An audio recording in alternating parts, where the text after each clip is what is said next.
ఓం సాయిరామ్. సాయి బిడ్డలందరికీ గురువారం శుభాకాంక్షలండి. బిడ్డ, నీకు ఒక మాట చెప్పనా? ఎవరో ఏదో అన్నారని బాధపడుతున్నావా?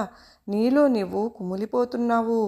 ఎంతో ధైర్యంగా ఉండే నీవు అలా ఒక్కసారిగా తట్టుకోలేకపోయావు కదూ? ఎందుకు తల్లి? వాళ్ళ మాటలకు ఎక్కువ చేసి ఆరోగ్యం పాడు చేసుకుంటున్నావు. ఎంతో బలంగా స్ట్రాంగ్గా ఉండే నీవు ఇంత పిరికిదానివైపోతున్నావమ్మా. నువ్వు ఎందుకు తల్లి అంత బాధపడుతున్నావు? ఉన్నది ఒక్కటే ఒక్క జీవితం తల్లి. ఎవ్వరూ నీకు ముఖ్యం కాదు, నువ్వు నీకు మాత్రమే ముఖ్యం అని గుర్తుంచుకో. కనుక ఈ క్షణం నుంచే నిన్ను అనవసరంగా మాట్లాడిన వారికి నేను బుద్ధి చెబుతాను. నీవు మాత్రం ఈ క్షణం నుంచే ఆనందంగా ఉండడానికి ప్రయత్నించు. అలాగైనా గుర్తు పెట్టుకో బిడ్డ. ఫ్రెండ్స్, దానికి సంబంధించిన వీడియో లింక్ అనేది తప్పకుండా చూడండి ఫ్రెండ్స్. అయితే సాయిబాబా ఛానల్